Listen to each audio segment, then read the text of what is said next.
Hey everyone, Irene Lane here. Welcome to this video, to this channel, and to this entire world of healing trauma, nervous system health, and all things neuroplasticity. I have another interview for you today with a guest by the name of Corey Ghazvini. I will read his bio in a moment. What we get into in this chat is a lot of information that is very new to me, but I find that it is really sparking something in my cells that is saying, this is important, this is important. So please know that this conversation where we get into quantum biology, what he calls non-native EMFs, so electromagnetic fields or frequencies. This is a new topic for many, and for some, maybe not. I know that myself personally, as I have become more regulated, more out of my functional freeze, I am way more sensitive to electricity, to power lines, to what we would call these non-native EMFs. However, I'm still living with them, and I'm not going to go into a cave and just be in the woods disconnected from tech. That would mean I couldn't do my work, so I'm not going to do that, and we even joke about that in our chat. But what I do want you to get out of this interview is that this is a topic, it is real, and we talk about some of the science and some of the researchers who have really looked at this since the 70s, actually. We talk about that, and I want you to see this as another addition to the health of your nervous system. Of course, my work around healing the nervous system, working with somatic capacity and survival stress, that is still my jam, my bread and butter. I'm going to keep doing that, and it is still very, very important. However, I do find that this quantum biology world and what Corey and some of his peers are talking about blends super well, so well with the nervous system work. So I hope you get some good information from this. I also want to mention that I have learned over the years and from colleagues that I've listened to and trained with that many folks come into my line of work because they have huge sensitivities to electricity, to chemicals, for example, just like myself. And they've healed a lot of that stuff through the nervous system regulation work. My sense is that by also having this quantum biology information on board and dabbling with it in conjunction with the nervous system healing work, it will provide just a lovely foundation for someone to regulate and heal when they are dealing with these elements that are around us for a lot of the time. So here is the bio, and of course, when we get into this interview, take your time, titrate, pause. It is a little longer, but I find that sometimes these longer form conversations are important. So Corey Ghazvini, also known as the Optimal Light Doc, is a doctor of Oriental medicine. He is a licensed acupuncturist and Chinese herbologist, and also board certified nationally in biomedicine. Using the integration of the ancient philosophies of the East and the innovations, scientific innovations of the West, Corey provides clients with the actionable information they need to achieve the quantum leap towards optimal health. Trying to decipher nature's message, his most ultimate goal is to answer all of life's most enduring questions. Who are we? Where did we come from? Why do we get sick? And what makes us healthy? I have similar questions, so I hope you enjoy our chat, our interview. And like I said, if you want to leave a comment, please do so. And all of the connections, links to learn more about Corey and connect with him are somewhere near this interview. Enjoy our chat. Mr. Corey, welcome. How's it going, Irene? I'm good. I kind of wish I was in your yard with you right now. Yeah, this is the most beautiful day this year so far. I actually noticed that there's a UV index of 11 right now in Florida, so it's midday. The sun is really strong, and we're actually peaking at 90 degrees for the first time this year too. So I don't doubt that there's a lot of jealous people whenever they see this kind of weather and they're not experiencing it for themselves. I can guarantee I'm not experiencing this in Vancouver, but I can feel that grass under my feet. It looks really lovely. Yeah, I definitely don't have any shoes on. I don't either, but my feet are on a little rug so they don't freeze to death because the heat isn't on in our home. It's just a small summary of how different two people's scenarios can be based on their environment. Yours is drastically different than mine here where I am in the 29th degree latitude, and you're probably somewhere around, I don't know, 43rd. I think we're 49. Okay, so And I only know that because a coffee company up here is called 49th Parallel. So that's like my cheating way of knowing what parallel we're on. You must enjoy it. I know that there's a beautiful landscape up there, but it doesn't sound like it would be my cup of tea. Totally get it. Totally get it.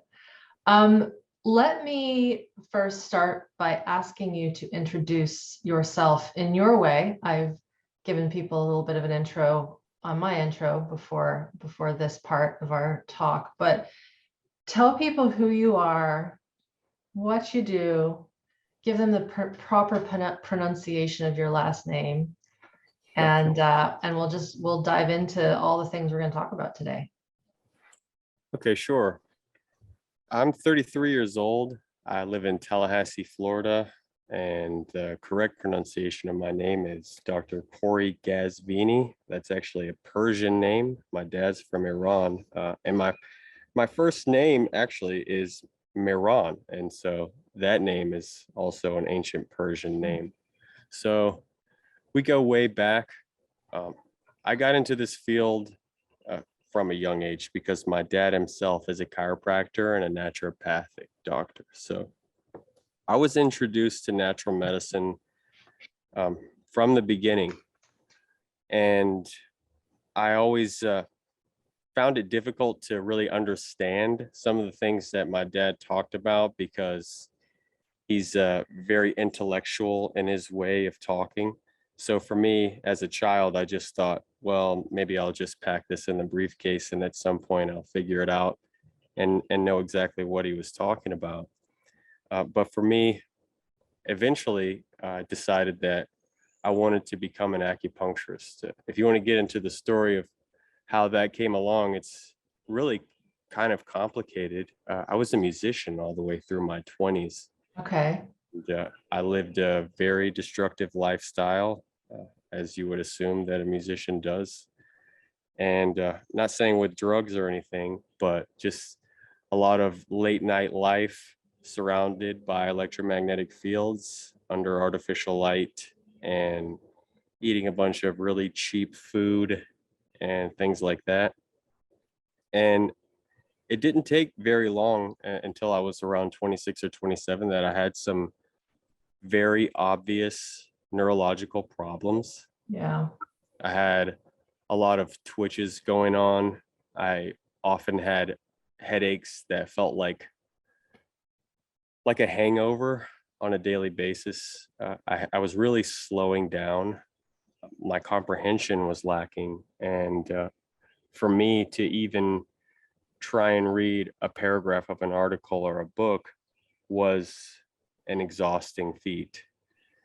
And so I went to get acupuncture treatment to try and find a solution to the problems that I was having. And it was an acupuncturist that told me, there's nothing wrong with you except the decisions that you're making and the lifestyle that you're living. And for me to actually receive that reflection back right at me was the biggest wake-up call that I've ever had. But I still didn't understand what she meant, so I decided to go and become an acupuncturist to know what that actually meant. And so I ultimately came to the realization at some point during studying Chinese medicine that we are a product of our environment. And in every way, shape, or form, we're connected to the experiences that we put ourselves in, whether that be the experiences of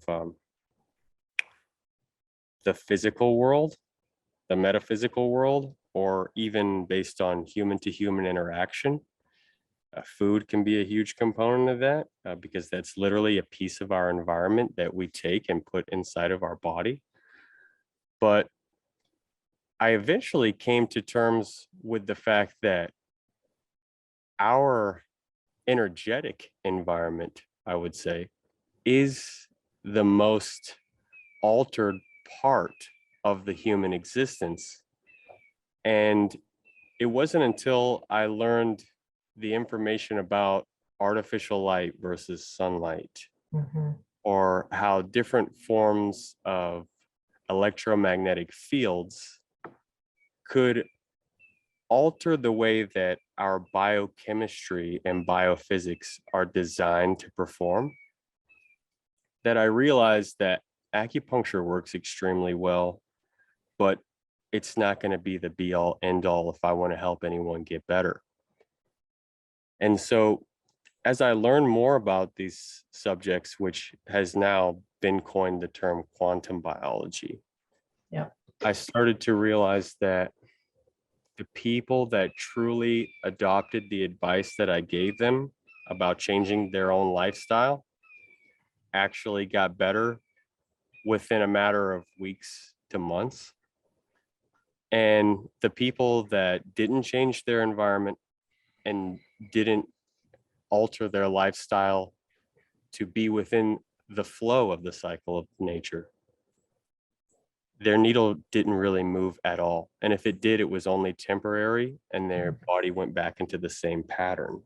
Because we're an organism, and an organism is an organization of the physics of the environment that it's in. A cell actually takes chaos, which is the universe, and makes order out of it. Somehow it defies physics laws in that way. But the astonishing part of that story is that I myself got significantly better all the way up until I graduated at the top of my class. And during my last year studying in acupuncture school, I was probably only studying a third of the time that my classmates were. And I was the first person in my class to pass all my board exams and get a license. And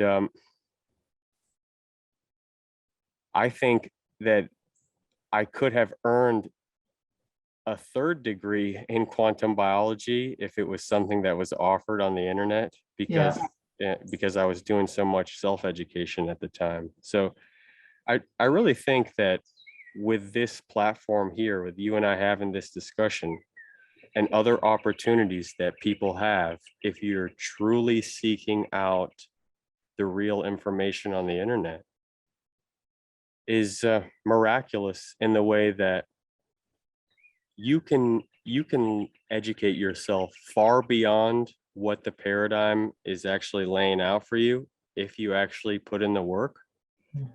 And I'm truly honored to be here having this discussion with someone like you, Irene, because from what I've gathered, the trauma work that you guys are doing here, I firmly believe that you're doing the work that God wants done. And by focusing in on some subjects like the ones that I've heard you talk about, I think you're really going to answer the hard questions first. And I have the most respect for people that are willing to do that, because people are drawn toward small talkers or people that like to say beautiful things that are easy to digest. But when someone like yourself goes to answer the difficult questions, I'm drawn to that because I'm addicted to the truth. And that's my favorite thing in the world, is the truth. And I could care less what anyone actually thinks about me, or if they think that I'm a radicalist in my way of ideas, or they think that it's too difficult to actually apply and understand, and that they're incapable of doing it, because the truth is the truth no matter what. And that's why we're talking about the subject of non-native electromagnetic fields. Whenever you contacted me, you said that you thought it would be a really good idea to have a discussion about that subject. And I was moved by that opportunity, because very few people want to delve into that because it's such a difficult subject to swallow.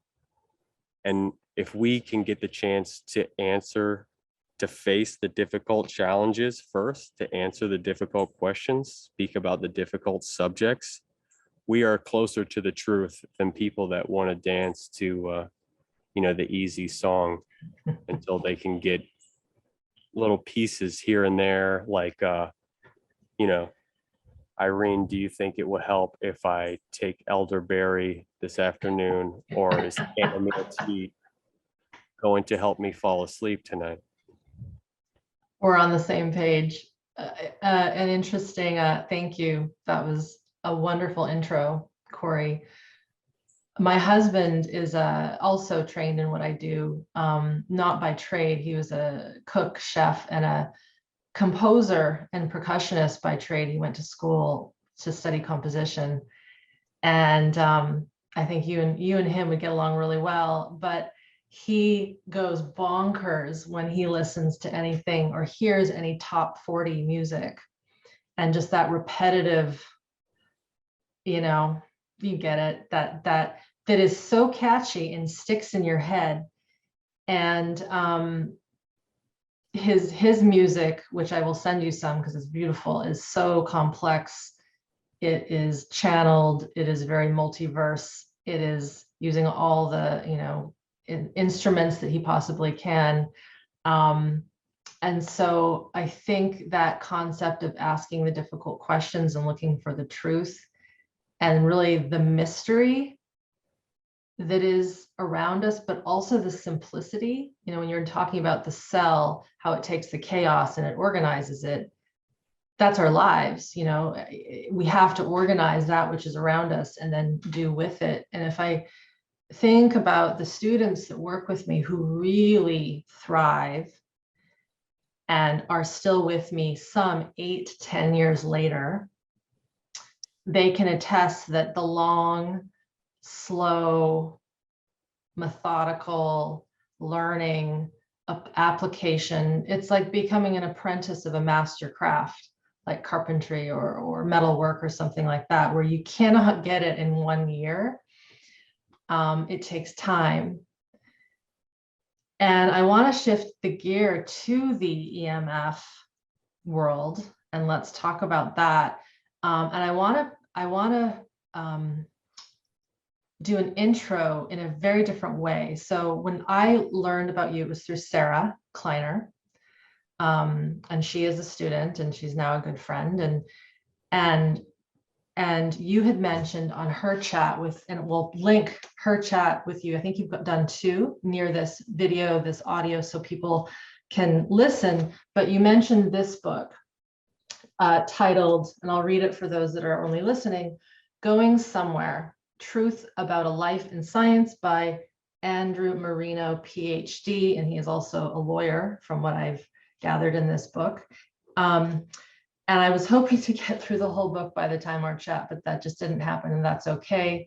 It is a beautiful book, so thank you for the recommendation. I want to read a passage from page 95. The title is A Long Day. And this is where he is presenting some of his research that he did with rats and EMF.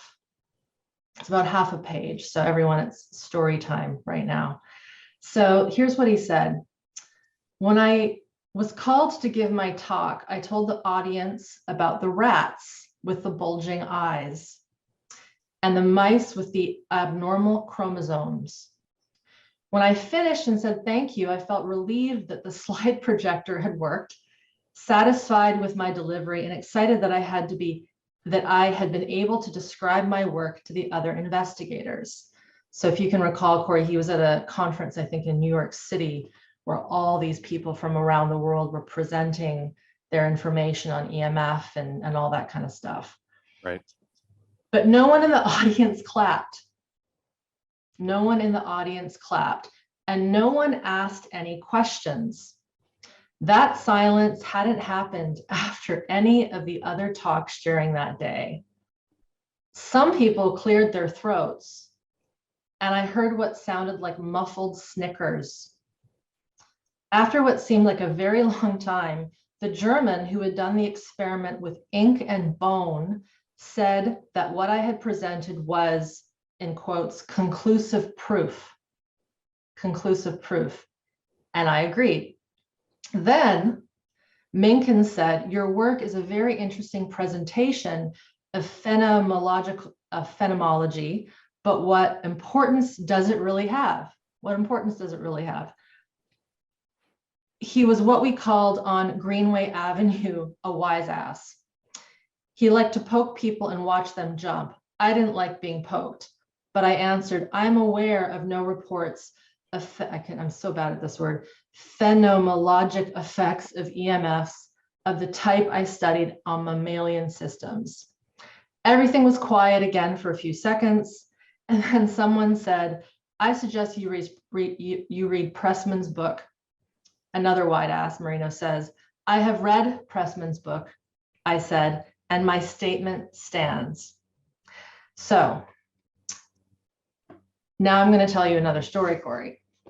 Okay. One of the leaders in my work, he is a medical doctor and author by the name of Gabor Mate. Not sure if you've heard of him. I have. And he has written some great books. When the Body Says No is one, Scattered Minds, all on ADD, In the Realm of Hungry Ghosts, all on addiction. He actually lives here in Vancouver, British Columbia. And so in one of his talks, he was recounting a memory of being at a lecture, giving a lecture at the University of British Columbia, I believe, or some medical school, because he would lecture at medical schools. And he was presenting the ACE research, which is the Adverse Childhood Experiences research, which sort of put on the map back in the 80s, the connection between early adversity, early stress, early trauma, and adult illness, autoimmune, cancer, heart disease, chronic illness, addiction, all of that. And this research has been replicated all around the world, tons of meta-analyses. It is almost factual that when we have a very, very disruptive childhood and we are living in a state of stress, if we don't heal that, we will get sick in some way, shape, or form. So he will present the research. And when I read this piece in Marino's book, it replicated what Gabor said when he would show this research to his scientist friends, to his medical doctors. The room would be silent. Nobody had any questions because they could see plain as day that it was accurate what he was sharing because the research is so compelling. People would clear their throats, just like in this, and many people would get up in the middle of his talk and leave the room because he's talking about really delicate stuff that when you see the research and you see the connection, you start to think about your own life. Sure. You start to go, oh man, I had a troubled childhood. God, is that why my older brother died at this age? Is that why I'm having these troubles with my gastrointestinal system? But nobody wants to ask the questions because it hits so friggin' close to home. Right. So with that long introduction on my side, sharing that part from Marino's book and this very almost identical explanation that Mate had in presenting difficult research to his peers, let's dive into this idea of what did he find back in those days with these rats where he was exposing them to electricity? And how does that relate to us human beings who are around electricity pretty much all the time, unless of course we're living in a much more natural environment? Sure. I'm so glad that you quoted that. Yeah. Because I really think if anyone can read any book to really understand the situation that we're in on many facets, not even just myopic to the concept of electromagnetic fields, but the entire overtake and disregard for real scientific research that has brought us into the modern I will call it a fallacy of what we consider to be the gold standard of information is truly aberrated in many ways because of its monetary agenda. And if you want to know the story of that, you really should read that book, because like you said, Andrew Marino himself was a or he's still alive. He's a PhD biophysicist that did his research with the very famous Robert O. Becker, which is the gentleman that wrote the book called The Body Electric, which is a world-changing book. And the research that they did together was probably 1,000 years ahead of their time. Yeah. And they were discovering the electrical mechanisms of how the body truly works. And all of us are taught repeatedly again and again about biochemistry and chemical reactions in the body, and how certain hormones and other chemicals react with each other that really lead to the story of bodily function. But they forget the concept that chemistry and its fundamental basic level is an operation of physics. And they refusing to believe that, or really come to the true understanding that the chemicals within our bodies are programmed by physical energies. And, you know, we're taught in this society that we live in that if we're having ailments, whether they be physical or mental, that there's something in our genetic programming or our DNA, or I would say not even programming, that's more of a hardware concept, that there's a disruption there. And I think that that is 100% incorrect. It's really, just like you said, for most people, there's a disruption in epigenetic software programming from the experiences or the fields and information coming from their environment that their cells and their body are having difficulty assimilating. And to paint that picture and in a bigger way, and to explain what it truly means, because like you also mentioned, the story Marino gives in his book is that not only was he a biophysicist, but when he and O'Becker proved that when biological systems are exposed to electromagnetic fields like that of an electric power line, because this research was done in the 60s and 70s before we had a ton of the wireless radiation that we use today, that cells get put into a fundamentally stressed state. And that was axiomatic amongst all of the research that they did. And they proved that time and time and again. And it was without a shadow of a doubt, a proven fact. And Marino himself, I don't know if he still is, but at one time in his career, he was the most published scientific researcher of all time as well, which is a truly interesting feat, because one guy could produce so much research that proved to him what he was saying was true. But when he tried to present it to Congress, ultimately, they disbanded their lab and he was shunned. And that's what happens to someone that wants to speak the truth, I guess. Because at that time, the grand electrification of the whole entire country was under full steam. And you have to think back to that was the biggest industry at the time. And with the entire economy dependent on that trajectory of that investment that all of the big money in this country had, and the rest of the world, there was no way they were going to let some guy come and tell anyone that there's a health risk to these power lines, right? And he ultimately went and showed that if a cell is in a stress state, you're susceptible to any and every ailment that you could possibly come up with. Because as everyone here knows, because what you've already taught them and what we understand about the body is that whenever the body is in sympathetic overdrive, it is incapable of doing all of the healing mechanisms that it's designed to do in a vagal tone state or a parasympathetic active state. It just doesn't work that way. And it's even on a cellular level, it's the same story. And our cells are surrounded by a phospholipid bilayer. That's the membrane on the outside. And the cells have what are called voltage gated calcium channels.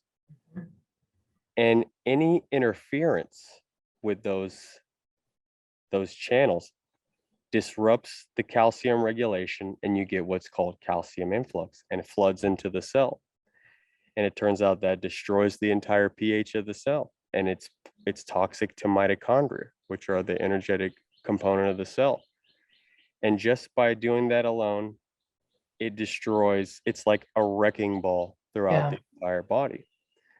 And so one of the major issues that Marino really spoke a lot about was childhood leukemia, because at the time that was one of the common directions that he was able to prove. And unfortunately, no one seemed to have listened to him, because the amount of technology that we've created since then, that we've adopted into our environments, that we've become obsessed with, that has literally overtaken every aspect of our lives, is exponentially more powerful than the amount of electronic devices that some of the research that Becker and Marino were doing in their lab. And in that research, there was still deleterious effects. So, you have to think of your body as a communication network.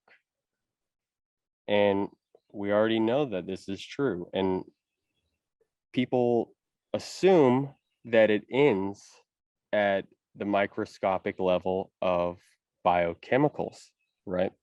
But those biochemicals cannot behave appropriately if at the surface their receptors are inflamed or disrupted. Not working. Because all of those mechanisms are actually electromagnetic in nature. And to be quite frank, everything is electromagnetic in nature. Even matter is nothing but condensed electromagnetism. So if you think it sounds like woo-woo for us to describe this type of subject, it's truly the most informative part of biology when you actually look into it. And, I'm not for certain if part of the addiction to biochemistry in the education system is not to sort of lead us toward a blind's eye. And, that's an argument for a different day. But if you see where we've gone with technology, then you have to come to the ultimate realization that that's why this research has been buried into the ground, and that people are fully unaware of what we're doing to ourselves. Because whenever we evolved in nature, the only fields that we would have been exposed to are the wavelengths of light that come from the sun and the Schumann resonance of the earth, or the magnetic field of the earth, 7.83 hertz. And as you know, that's the same alpha wave state of the brain, which is associated with the parasympathetic nervous system, which is associated with vagal tone. And our bodies are designed to attune to those frequencies. But when you have interference patterns that not only interfere with our connection to the natural environment, but are even more powerful than the natural environment, to the point to where they can alter the electron and proton spin of the electrons and protons in our own body. Then you have to start to realize, maybe it's not the fact that I didn't exercise this week, and maybe it's not the fact that I didn't drink a celery smoothie this morning. And the real reason that I have gut issues, the real reason that I have insomnia and chronic anxiety, is because I'm in a chronic stress state due to the different fields that I'm exposing myself, my family, and the other people that I work and live with, to based on my comfortability and my own ignorance. Right. Yeah, And that's a hard definitely. pill to swallow. It is. You know, it's interesting as you talk and you mentioned the sympathetic system being stressed, the parasympathetic, and it bringing us into a more rest digest state.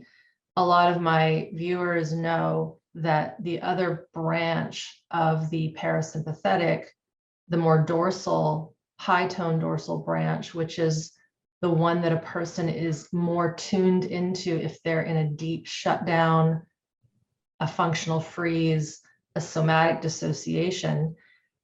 My theory, and I'll just propose this to you, Corey, is I was not sensitive to electricity, chemicals, the hum of those, power poles, until I started to work on my nervous system directly through the field of work that I now teach others.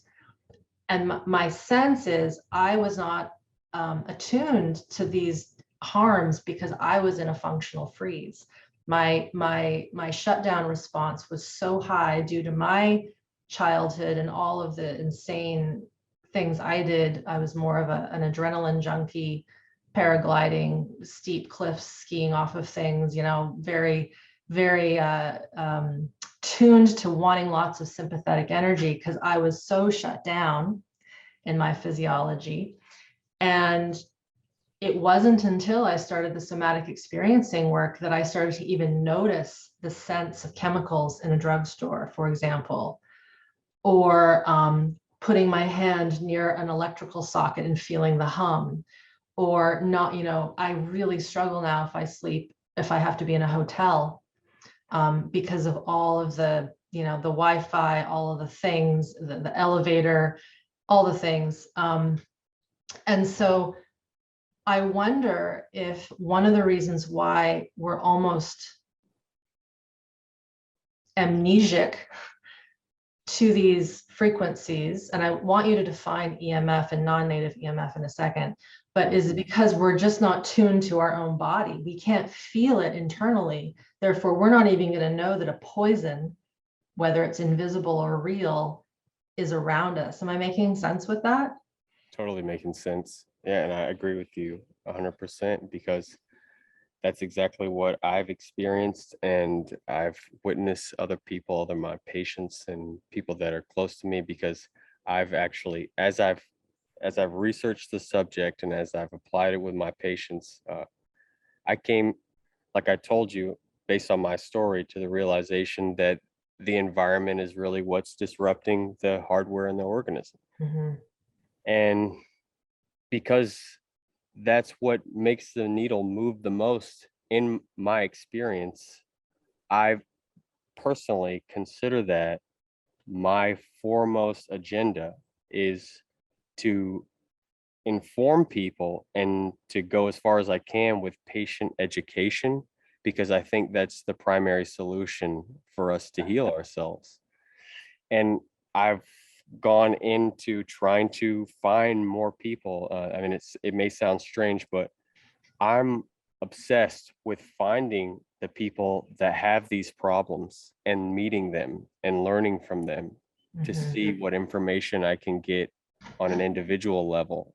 And so I've seeked out the people with electro hypersensitivity, I've seeked out the people that have these issues with chronic anxiety and other symptoms like that, because I want to know what works with them on an n=1 basis, because it's very difficult for me to really gather good information from scientific research because of the limited ideas that they utilize whenever they create a study, because I know that they're not taking into account these sort of aspects, right? And I've found the exact same thing that you're talking about, and I personally am fully aware of an acknowledgement of the concept of traumas being a very dominant aspect of human illness, because most of the people in my field tend to think that there's always an environmental solution, or an acupuncture protocol or a herbal formula that's going to be the solution. But you have to really go back to see where it started first. Yeah. And what you mentioned about the amnesia is truly real, because if we cannot create space in our environment physically, we will create space in our minds. And that's exactly what happens whenever you have to experience trauma with your peers, or whenever you experience trauma in your environment because you're stressed out based on electromagnetic fields, like your Wi-Fi sits beside your bed, or you wear AirPods while you're exercising in an inflamed state, and you're not realizing that you're stressing out your body, and it's going to communicate that to you later on. And so when you habitually create that separation, uh, it becomes something that you create a pattern of numbness, that you can't actually feel those sort of fields later on as you develop. And true healing at times can be a bit of a double-edged sword in that same way, right? Because then you truly know what's good and bad for you, but the truth is really revealing in that way, right? I'm sure people have had the experience of going long term, of eating a really clean diet, and then if you're radical enough to drink 3 beers and eat a hot dog at a baseball game, you really might feel that. You know what I mean? But same thing goes for that, because you know our our physical bodies are storing the information that we get from our environment, because frequencies are actually moving information and energy. And whenever you have matter, right, all that is literally slowed down light. If you look at the trees behind me, they're literally condensed, slowed down light. Everything around us truly once was light. And electromagnetic frequencies are forms of light. They're within the light spectrum. They're only beyond the visible spectrum. See, even visible light, like the light you see from your screen and the light from the sun, is within the visible spectrum of light. But electromagnetic frequencies are beyond the visible spectrum. And it turns out that the visible spectrum is only around 0.003% of all of the frequencies and wavelengths that exist in the universe. It's tiny. Yeah, so our eyes are only capable of perceiving far less than 1% of the universe around us. And if you can think of how astonishing that truly is, you know, and when the basis of the food web is based on photosynthesis, and you realize that biology is really a sun story, and the energy from the sun also has all of the information obviously required to build and forego evolution, then you should come to realize that maybe these non-visible frequencies that we made that we think are convenient and cool and entertaining might actually be disrupting our biology. And maybe that's why you see things like skin cancer going through the roof. You see things like colon cancer going through the roof, prostate cancer, Alzheimer's. They're more than likely due to cells being in a stress state and because of calcium influx and disrupting the mitochondria.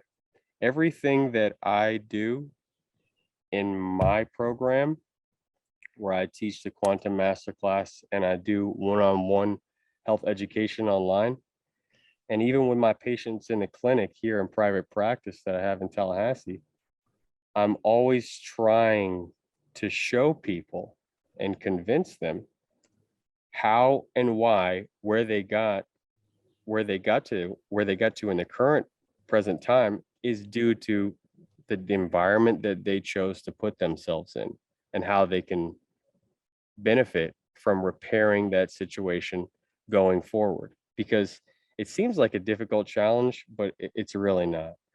So you look at the body in another way in terms of light and electromagnetism. You have to understand that everyone knows that our body is still called 70% water, right?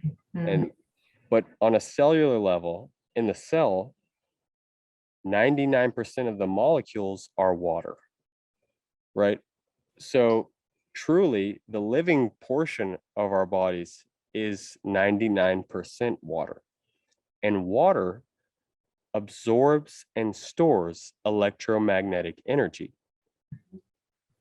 And so realistically, we're designed to constantly assimilate the evolutionary information about our present time and our future, being in nature, in the sun, with no shoes on and no sunglasses on, so that we can be as calm as possible. Because, as you know, nature is always trying to heal us.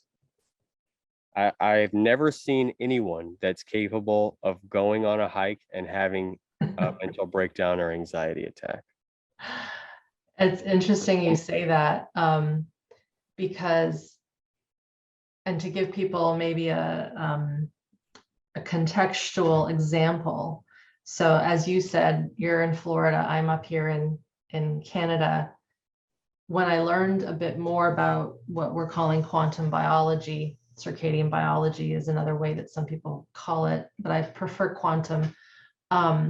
I started to experiment with some of the things I was learning through Sarah and yourself and Jack Cruz, for example, listening to some of his talks. I'm like, okay, well, let's try this. I go for a walk every morning, regardless. I wear contacts. My eyesight is actually quite poor. So I would always have contacts in. I'm like, I'm going to try doing this without contacts. I will bring my glasses so that if I'm not sure about, a biker or a car, I'll put them on and I'll be safe. So I started doing that last year. I also started, again, not that I'm against being in nature. I used to be in nature a lot more because I lived in the mountains, but I would take extra time to make sure my feet were in the sand because we're right by the beach, or they're on the grass near the trees. Just little tweaks. And I wasn't out there for 5 hours a day. It was probably really only some mornings 25 minutes. But I feel great. And all winter I felt fairly good. And I had my vitamin D levels checked, which is a whole other story that we'll probably have to talk about another time. And my doctor was shocked that they were, I think, above 70, which is probably not perfect, but considering it was January, No, that's impressive. I think that you get the award for your country and state with grams per deciliter. You were nailing it. So that was really interesting to me. I was like, yes, I'm eating fish. Yes, I'm doing a few things that have a bit more D in them food wise. But it was just those little tweaks. And I would make sure, even though I wasn't getting D from the sun per se, because it was literally like gray, raining often, I made a point to not have a jacket on, to have my skin exposed as much as possible. And whenever I eat now, I will try to get out on my deck, which is right here, even if it's only for 2 minutes, because I'm, putting down something fast before my next call. So I am still in a computer environment. Yes, we have Wi-Fi and we turn it off at night. Little things like that. So that, I'm glad that you brought that up because, please. A lot of the people in this space, now that I can call it a space because it's started to catch on in a certain corner of the internet. Yeah. Even people that I work with have been under the impression that there's some amount of tolerance that the body can handle when it comes to electromagnetic fields, and that they're willing to accept the fact that turning their Wi-Fi off is good enough. Everyone has the right to make their own decisions for what they think is best for them. But if you want to ask my opinion, please. I totally refuse to accept the fact that Wi-Fi is in any way safe at all at any given time of the day. And I can tell you exactly why. So back to the idea of water and how really important water is to biology. And we won't go too much into it today, but, medicine doesn't understand the biophysical behavior of water. It doesn't realize how truly fundamentally important it is to know how water interacts with different forms of light, and how water alone is basically exactly how we work. Not so much the chemicals are more secondary. The primary function is the absorption and assimilation, communication of the water system. But in a way that people can understand, everyone knows that a microwave dehydrates the water in the food that you cook. And my computer doesn't want me to, somebody's hacking it or something. Is it getting hot? No, not right now.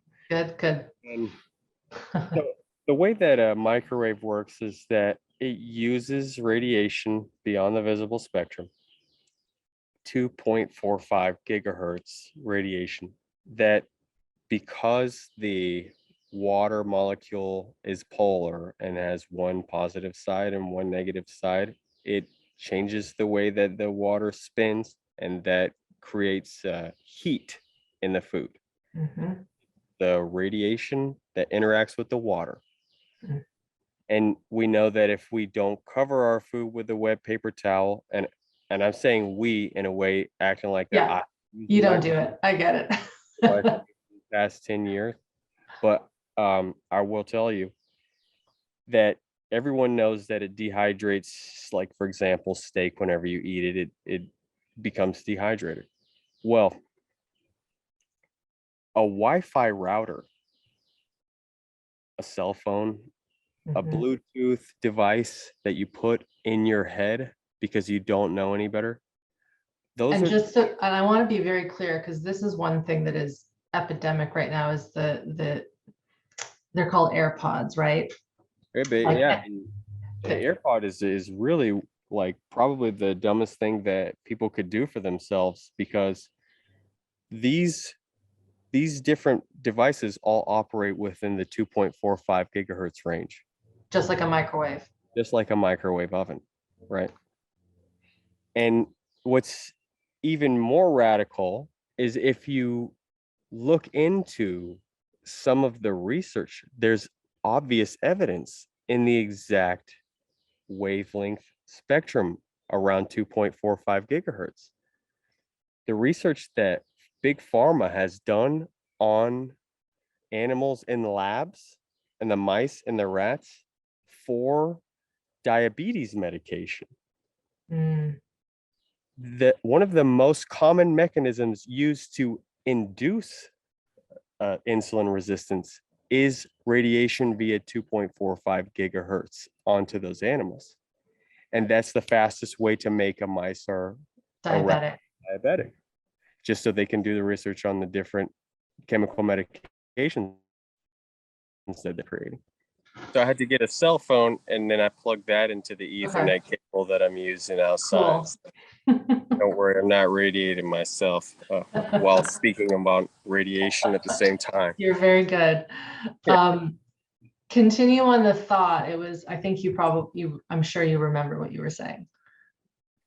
Yeah, I was talking about the 2.45 gigahertz. And so what people need to come to terms with and realize is that as terrifying as it may be, we live in a technocracy. And that technocracy is dependent upon an economic demand of global electronic devices. And now it's become this sort of obsession with wireless convenience. Mm-hmm. And it's because the largest companies in the world are invested in this certain industry, right? Mm-hmm. Big tech is the largest industry in the world.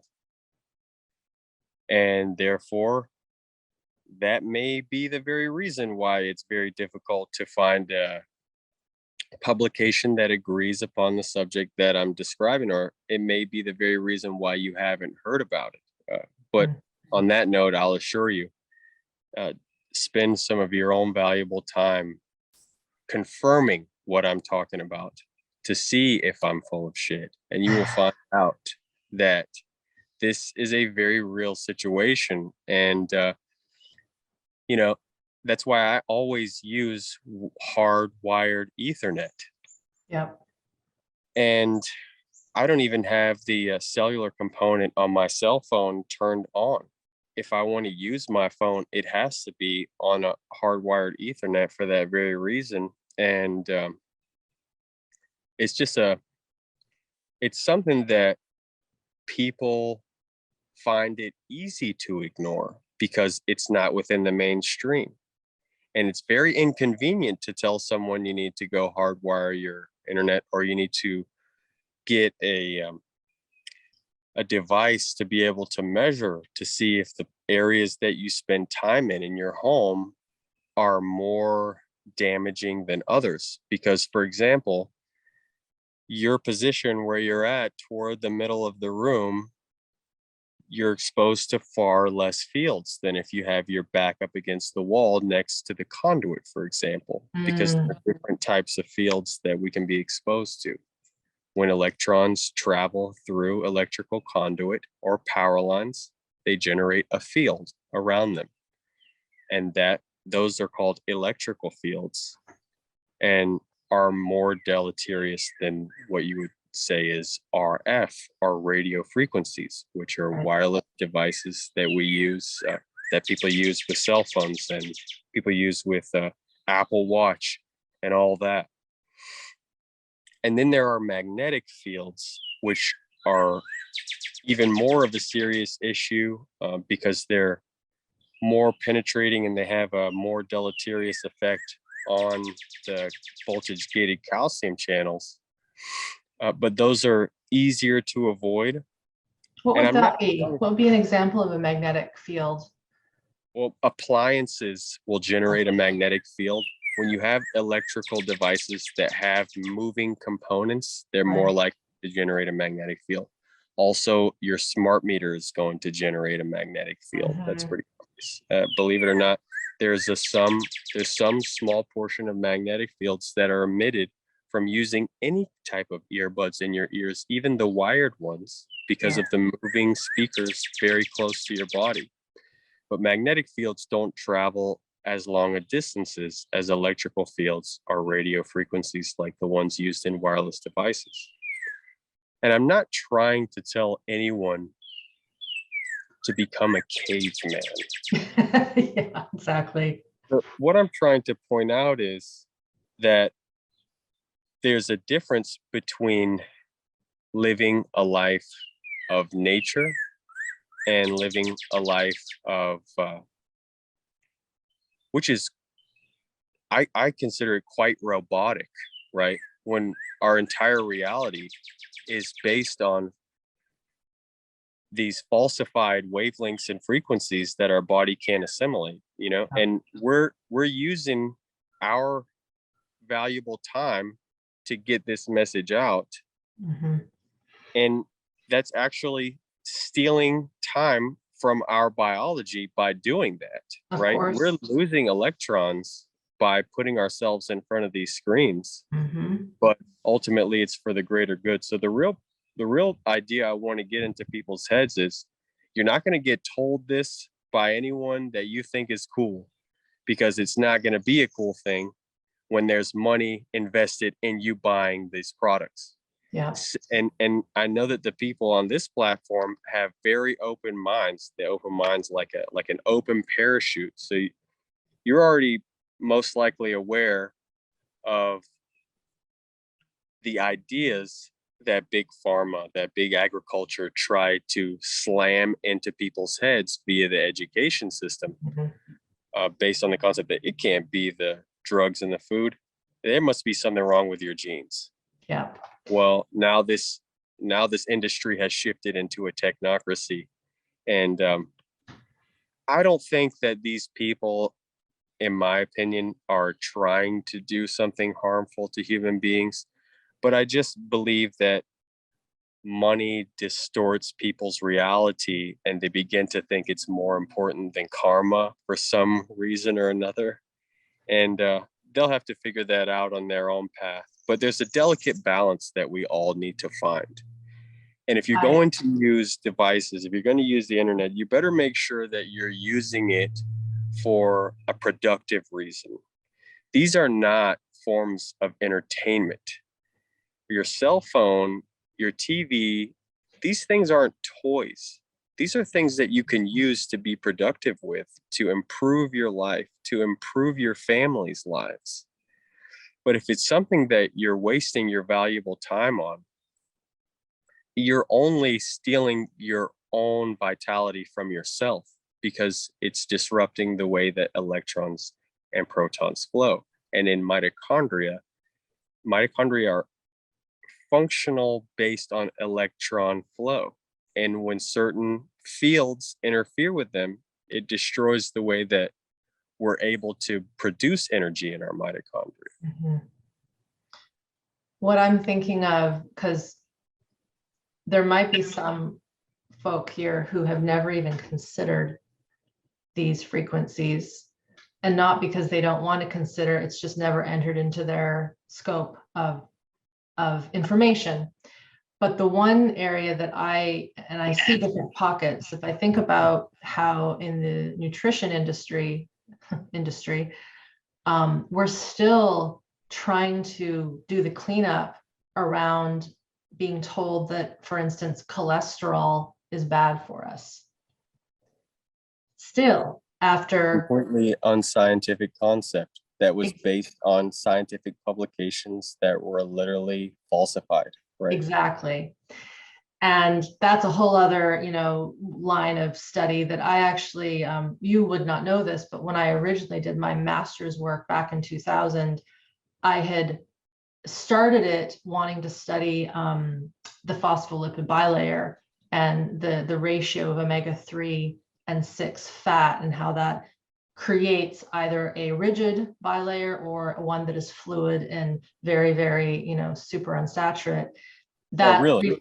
That research didn't work because my supervisor was awful and I couldn't handle working with him, because that world was influenced by the blood pressure industry, and I didn't want to have anything to do with it. So luckily, I ended up studying something else regarding actually the effects of red meat and high intensity resistance training in older adults. That's another story. That thesis is on my site. But if I just think about how really, I don't use the term brainwash lightly, but the brainwashing that's occurred around what is healthy to eat and not, that gives us an indication of how hard it is for folks to turn the corner, even when the evidence is showing that that was false, fraud, bad science. science that was done back in like the 50s by Sir Ansel Keys, who is the one who kind of popularized all of that.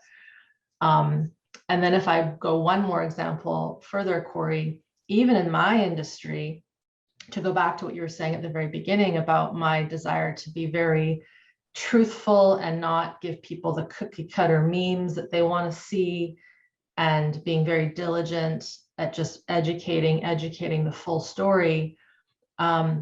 It's hard even on my line with my credentials and expertise to convince folks, no, you don't need to just focus on the limbic system to heal your trauma.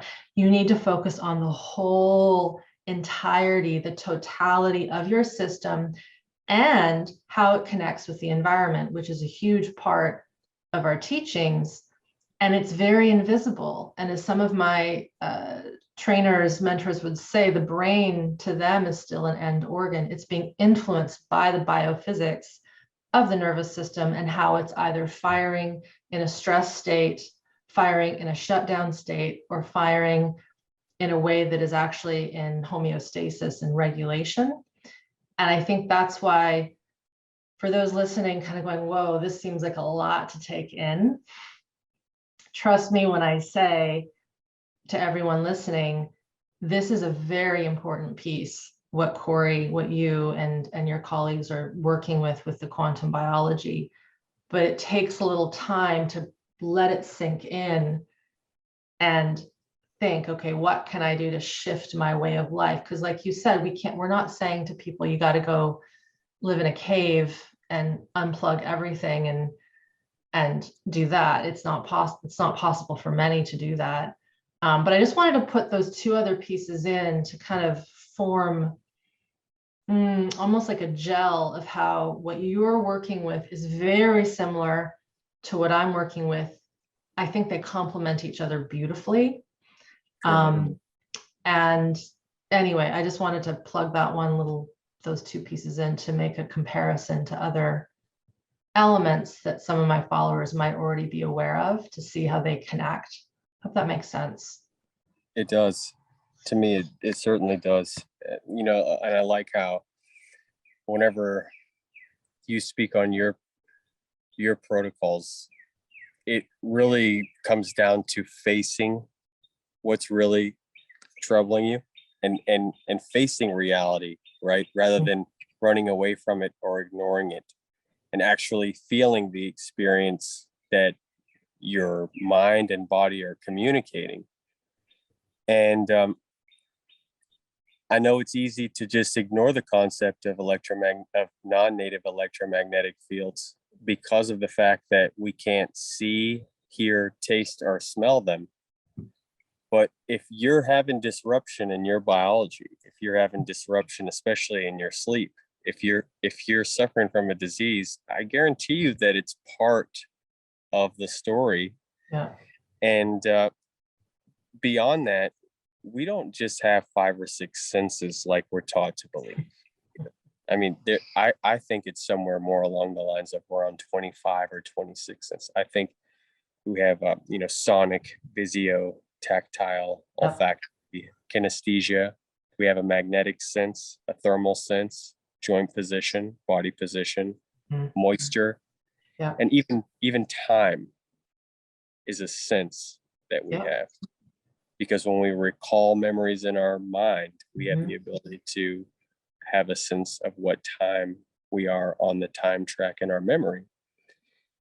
And these wavelengths interfere with all of those sensory patterns, especially the one of time. Because our body is always using light to assimilate time based on our eyes and the suprachiasmatic nucleus. All of the different wavelengths of light, the photons that strike your retina, are sending signals to that part of your brain that tells your hypothalamus and pituitary gland adrenal axis, what time is it and what are we doing right now? Right. What we should be doing right now. Right. Yeah. And like I said, it's very easy to do that in nature because all you have is the earth and the sun. But when you have a toilet paper dispenser connect to an Apple Watch, connected to a microwave and smart refrigerator that is connected to Alexa, whenever your body is trying to determine when, where, and what time it is to do biochemical processes, it becomes very difficult. It's like having a car that has mud all over all of the windows. Can't see. It makes sense out of the environment. Yeah. And it's especially important for our children because children are more sensitive to electromagnetic frequencies because they don't have myelinated brains. Yet. And that myelin shields our adult brains from the effects of non-native electromagnetic frequencies. And when a kid that's under 25 years old is using a cell phone, maybe that might point out and shed light on an explanation for why kids are seemingly having more trouble than we and our generations before us did. Yeah. Maybe that's why the boomer generation have had cell phones since they were fully developed, and that doesn't do anything to them.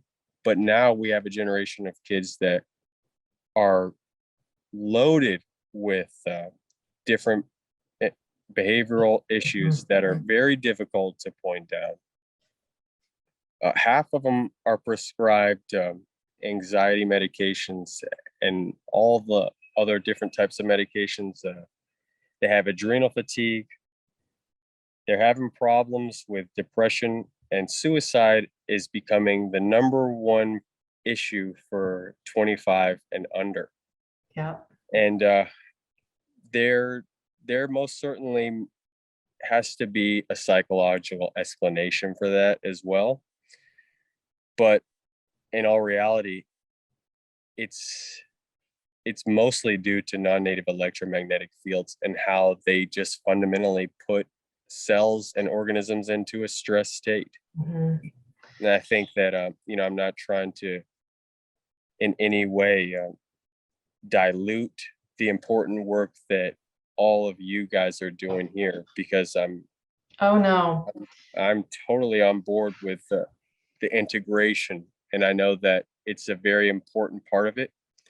But it's, from my experience, been very useful to realize that when you can use the environment, the natural environment, to provide easily assimilated information into the organism, meaning natural light and not a disturbance of fields in an altered environment, then you can actually be in present time on your time track. Yeah. And you start to develop a circadian rhythm. And when you're in present time, that's when you can really feel yourself. Because isn't that really what the somatic work's all about? It is, Corey. And one of the things that many folk will struggle with is their circadian rhythm is flipped. And you've probably seen this in your practice, where a person is alert at night and can't sleep, and then during the day they're super tired and they sleep all day, and it's just a bad rhythm that a person is in, and it's very hard to break. And in addition to the somatic work, which is encouraging folks to even see, many of the students I have never even considered that they are in an environment, because their environment growing up was terrifying. And so you shut it out. Of course, they know that, if you were to say, are you in your kitchen? Well, of course I'm in my kitchen. Of course I'm at the grocery store, but there's still a disconnection. And so part of the healing is consciously, orienting, looking, seeing, feeling with, and I agree with you, we have way more senses than what we care to give credit to. I mean, think about psychic sense, right? the amount of people in the world that pray, they're not just doing that for no reason, but you can't see those prayer fields going out. But we know that distant prayer impacts things, So there's so many examples where there are things that we can't see, but we actually know it's occurring. And so I'm going to leave that there for those who have a spiritual practice or who have a various forms of religious practice where you pray and you know that that's helping yourself, your family, your garden. So that's invisible, but it works. And so that's where I'm saying it also goes the other way with these non-native man-made EMFs that are impacting us. But for my folks, I've been trying to say in my teachings, can you just at least walk out onto your deck? Or if you don't have a deck, walk down the path of your driveway or get out onto the street. And again, many of my students have what we would call agoraphobia. They're afraid to go outside, and you've probably come across this in some way, shape, or form. And again, it's this disconnection with nature, but just with the fact that there is an environment that can help them. So it also has to happen in a titrated way, right? In how we can help folks warm up to the idea that being outside more for the sake of just being in that environment is important. So I just wanted to put that in there because for those that are wanting to try to make a connection, if you have a rhythm that's disrupted, in some ways, I don't like to use the word force, but I'll use it. Try to force yourself, find a way to will yourself to at least get into some natural light in the morning, during the day, multiple times of the day, the same way I would teach my students, can you pause multiple times a day to at least just feel the chair under you, the ground under your feet, the fact that there's sound around you. It's all in service, I think, to the same thing we're talking about. You're just working from a different dial, and I'm on this dial, and we're kind of trying to tune the dials at the same time. Does that make sense? Right. Yeah, it definitely does. Yeah, and for example, if someone is in a more natural environment, let's say the lifestyle of someone like park ranger or something like that, if they were that brilliant, right, in a perfect world, I truly am behind the belief and experience in some cases that they can get from A to B much faster. They can learn how to communicate with themselves much faster and get to the real crux of the problem whenever they're trying to go back and find where it is they started to escape from their experiences. Mm-hmm. You know what I mean? And that's why at one time I recall that you mentioned something about cold therapy in your perspective being something that was a bit of an escape. Am I wrong by making that claim? It depends on the person. Certainly. Because I have a cold plunge downstairs that I use pretty much every day. Certainly. And then there's folks that I've seen who are using it as a way to adrenalize and feel themselves. And I've seen it become a bit of an addiction where they're not even connected to what's going on internally. So I see the benefits. And then I also, for some of my population, their cardiovascular capacity is so low that they would even pass out if they were to go into a cold plunge, because let's say they have more of a POTS representation in their system, right? So it's sort of, for me, it's a spectrum of where is a person at. But I definitely, personally, I love the cold. I grew up swimming in glacier-fed lakes. Yeah. Right. It really depends on what type of mitochondria you have. If you have a northern derived haplogroup like an H or a J, then you would have Northern European adaptation to higher latitudes where you would be able to make free heat in the mitochondria. Someone like myself actually have an L2, which is an equatorial African type mitochondria. So I don't have the ability to uncouple and make free heat efficiently as others do, right? So that's why it's important to really know what type of mitochondria you have, and because you may be very, very far away from what your optimal environment truly would be, because human beings have different environments that are important to them. Just the same way that you can't take, one of these alligators like we have down here in Florida and expect it to do well somewhere around the Michigan lakes or something like that. No. Work, Well, and that's what's so interesting about humans is we've migrated and moved around and landed in places that maybe we shouldn't be due to, past experiences of our ancestry. How does someone find their mitochondrial type? Yeah, I get the information from 23andMe. That's the best way to get it, because it's pretty affordable nowadays compared to some of the other ways. But once you get your information from there, it's not actually a nuclear DNA concept. It's your mtDNA, and it's called mitochondrial haplogroup.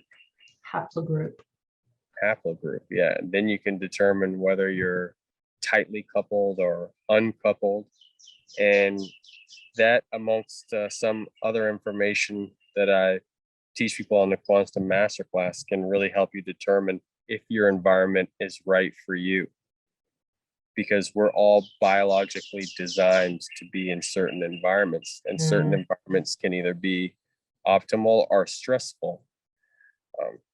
Kind of like, not a lot of things live in geopathic stress zones, like a desert. Yep. There's a reason for that, and it's not necessarily just the fact that water doesn't go to that area. It's a geopathic mechanism that has to do with the magnetism of the earth. And wherever life thrives in nature, that's exactly where you want to go. And nature seems to do better at lower latitudes. You can even look into a lot of the evidence that when people go into lower latitudes, their nails begin to grow faster, their hair grows faster, they make more biochemicals than they do at the higher latitudes. That's because light condenses into biochemicals whenever we're exposed to it in nature. And the sun has a wide array of wavelengths that are available to become very different bionutrients. We have UV, red, orange, yellow, green, blue, indigo, violet. All of those different wavelengths are highly important. Infrared light. If you use artificial light all the time, if you're indoors, the only portions that you're exposed to are in the very tight visible spectrum, mostly blue light and some green and yellow light, but very little red. And it turns out the sun is around 50% red or infrared light. And most people, even in the mainstream, are now waking up to the benefits of red and infrared light. Yeah. Now realizing that entire healing mechanism is part of our natural environment, and it's available for free outside. It's very easy to realize why we haven't heard about those things, because there's a huge industry called dermatology. There's a multi-billion-dollar industry called the sun cream industry, right? And that ties into this story as well, because of some of the epidemiologists that have picked apart the skin cancer evidence over the past 150 years. And there was a paper that I read a couple of years ago about how Sweden had a sudden massive spike in skin cancer around 1956. And there was no change in the sun itself. No. None of the people in the area changed their lifestyle or working conditions. But years later, when that had gone to be investigated, found out that that was around the time that those areas implemented FM radio into their environment. Interesting. So now you start to realize how certain diseases, the causation that we think may be, isn't even the reason. And it's probably just due to disruption of our body's ability to assimilate information from our environment. That's interesting. The other thing too that occurred around the 50s was a lot of the foods became laden with the hydrogenated fats post Yeah, and World War II. realize chemicals are a huge problem. Don't get me wrong. Yeah. But I tend to always err toward the side of energy and information because I'll tell you, throughout evolution, we've come across a ton of different pathogens in our foods and different components and chemicals that we've been exposed to, that our body has very complex adaptation to removing different contaminants in our food. Sure. We have a very efficient ability to do that, but we have no mechanisms built to defend or assimilate these electromagnetic frequencies that are disturbing us on a 24-hour basis now, right? And those are disrupting our ability to get waste out of the body. Detox, yes. Yeah, and I think that I'm glad you mentioned that, because you hear some people will say, well, are we just going to be able to adapt to the 5G, the this, the that?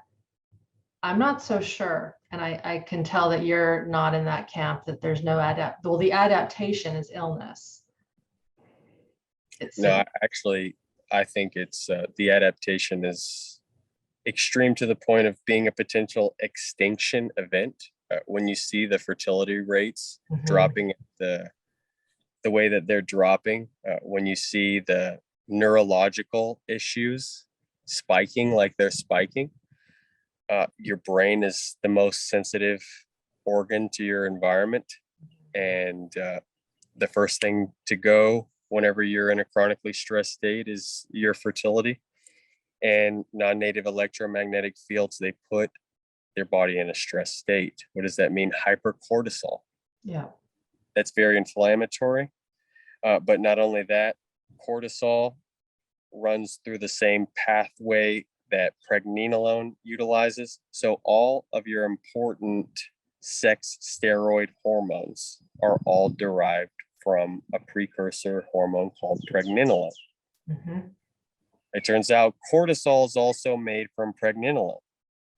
So when you're exposed to non-native EMFs constantly, you're provoking cortisol, and you get into a syndrome called pregnenolone steal. Whenever you have to make cortisol all the time, your body perceives that to be a survival necessity. Not a survival necessity for you to have sex steroid hormones. So they get down regulated. And this is a very useful mechanism if you're in nature. But as it turns out, we are not. No. And after you chronically expose yourself to that, then you see why people have testosterone levels that have plummeted, and why people have to go spend $152,000 just to try to roll the dice with the chance of becoming impregnated. And that's just the paradigm that we live in, of people chasing their tail around, trying to figure out, okay, maybe if I add ashwagandha in the mix, that this is going to fix this problem, right? Or that there's going to be a drug that's coming. Your body knows exactly what to do and how to heal itself if it's in the right environment. And if it's not, it just simply can't do anything at all. It just won't listen. It won't do its job. Corey, we could speak for another 5 hours. What I want to do is I want to have another talk with you, maybe where we go a bit deeper into the mitochondria, all the other pieces. But I do want to wrap up the EMF piece. Not that this is by no means the entire conversation on it, but for you as a clinician and as someone who's teaching others about this, and I'm not someone that likes to say, give me your top 5 tips, so I'm not going to do that. But You're not doing that. I'm not doing that. So if someone is listening to this and they're like, I think I probably should look into this a bit more, what is your best advice for them learning more from you, considering this is maybe their introduction to what even an EMF is and how they might be impacting their health? What are your offerings right now? What are your teaching offerings online, in person, practice? I know you're potentially moving somewhere to start up something. So give everyone just a little bit of how they can keep learning from you and even work with you. Yeah, anyone that wants to get some of the information that I've put online for free, you can follow me on Instagram at Optimal Light Doc. And there's a bit of information there. I also have been on some other podcasts, but realistically, I'm laying out all the information with Carrie Bennett on a Patreon membership that I encourage people to go and check that out on Patreon as well, called Quantum Masterclass. We also put together a masterclass that has a huge bulk of this information put together in a 5 to 6 week course that I find highly valuable. That's a quantum masterclass, we call that as well. But I just think that people should do their own N=1 and really put these things down for a period of time. Try to actually go on your walks, on your visits to the beach, on your experiences with others completely devoid of technology, and see how much time really slows down, and you get a huge valuable return on your experience instead of using it with it. And be aware of the tendencies to become a robot. Don't train your kids to be singers and dancers for Alexa. I really think getting out there and learning how to ride bikes and play croquet and racquetball, or any of those things that have been really enjoyable for a very long time, can help people the most. And they can learn it with their own selves, find out the way that they feel on their own. And no one can tell the story better than Going Somewhere, Truth About a Life in Science, because that's really straight from the horse's mouth. And if you don't believe me, I dare you to read that book, and then you can decide which one of us is an idiot or not. I don't think anyone's an idiot here. I mean, before we started recording, I mentioned to you that I'm a quarter of the way through and loving it. Not because it's filled with science, but it's just a beautiful story of someone's life in science. And that was one of the reasons I left academia, is I could not stand the research model. It was just too limiting for me. I saw the backstabbing, I saw the money elements, the grant writing that was all of it. Just, I didn't like it. And for some, I commend him, Marino, that he spent as much time in science as he did, because it's not an easy job. And I also want to really encourage folks, maybe that's our one thing for folks to do, is when they do go for their walks, when they are out for dinner, to not bring the device or leave it in the car. I used to share a lot more photos of this beautiful beach that I live by here. Some of my followers might notice that I don't do that anymore, or I rarely do. And it's because I don't have my phone with me anymore when I'm out on my morning walks or my evening walks or whatever it is. And then there's some instances where here in Vancouver, if you don't have a phone, you can't pay for parking. Right. And so it's a necessary part of the time nexus that we find ourselves in. But just be more cognizant. Don't forget that these fields are disrupting our melatonin cycle. One definitive aspect is that non-native electromagnetic fields just like blue light, will disrupt the way that the pineal gland, pineal gland secretes melatonin. So that alone is could be the reason why you have trouble sleeping. You know what I mean?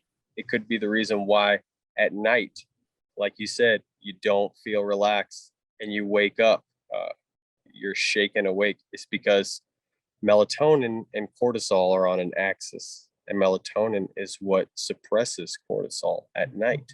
That's a natural diurnal part of the circadian rhythm, and we ultimately need to have cell phones to live in this society to a certain degree.